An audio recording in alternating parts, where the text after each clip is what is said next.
All right, so here's today's hunt. I got 4 beautiful little birdies here. And I'm going to do, this is part of the shoot, clean, and cook. So here's my supplies. I have my rubber gloves. I got some fast orange to clean my hands, my baggie, and the most important is the shears. All right, let's do this.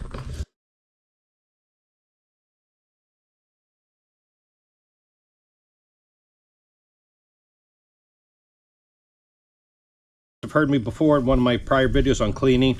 Remember, this is a poultry. You want to make sure that you glove up, or you have some hand sanitizer and stuff. And a lot of people, ooh, sissy, he's gloving up, but you know, we're not doing this. So there we go. All right, let's start cleaning. So this is what I call, let's see here, yep. So this is what I call the pull and pray method. And the reason why is if you got a wing shot like this one is, you pray to God that everything comes out.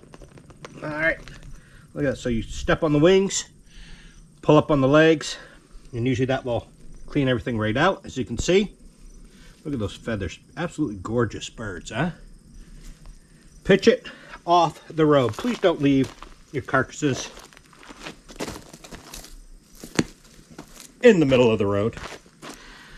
I mean, some feathers and stuff is okay. Coyotes and stuff come along and eat it. So, it's a beautiful bird. So,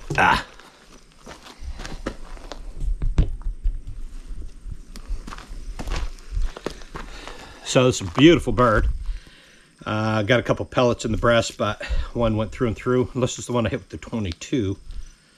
So, but anyway, nice bird.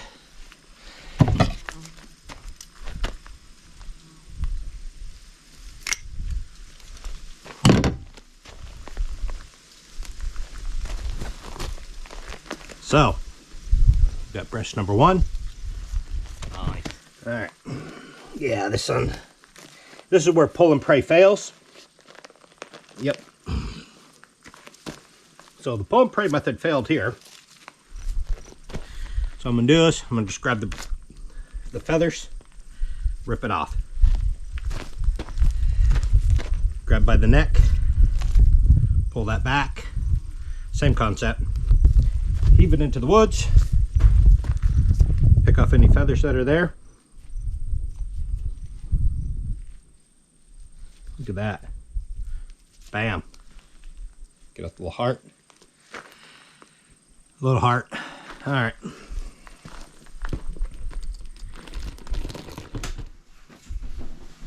All right. So now we've shot the birds, done the pull and pray. I rinsed them out in the river real quick just to get some of the extra feathers off because water is at a premium here. So here's what we're going to do.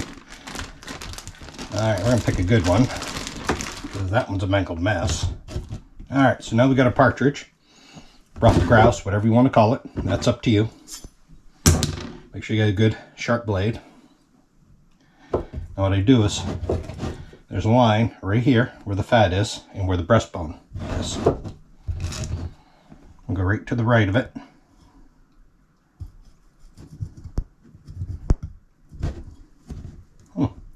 Maybe.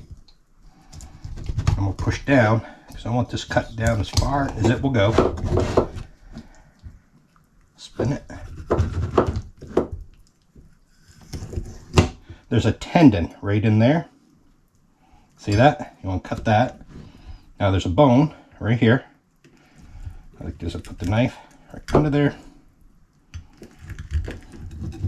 Just follow that right out. Okay. Look for anything that's bony. Make sure that's not going to go with it.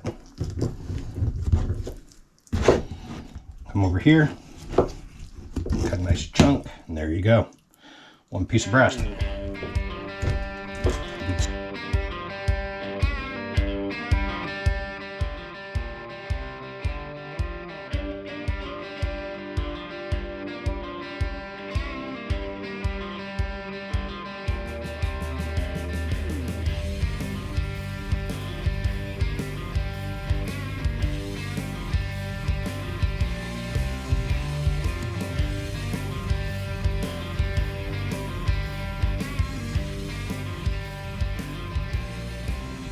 All right, now we're going to start cooking our bacon wrapped partridge. We have our just normal sliced bacon here. We got the partridge we prepped up in the woods. Got some mushroom stems and pieces, jalapeños, and pepper jack cheese.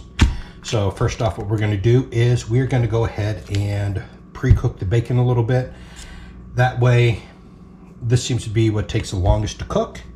And with being pre-cooked, it's also very easy to still wrap around the partridge.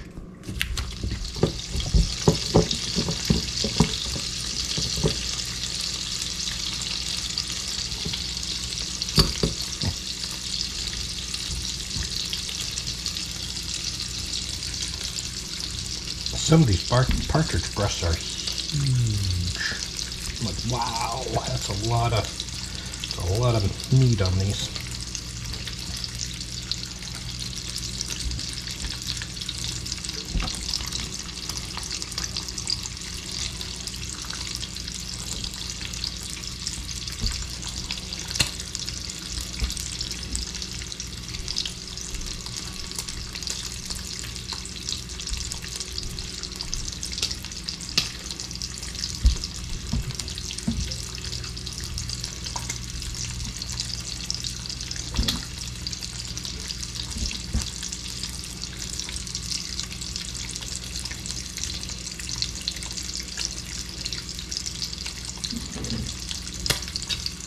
Now, will you be fit to be around your coworkers tomorrow? Probably not, but that's okay, because most of us are in a remote work environment anyway. All right. Now,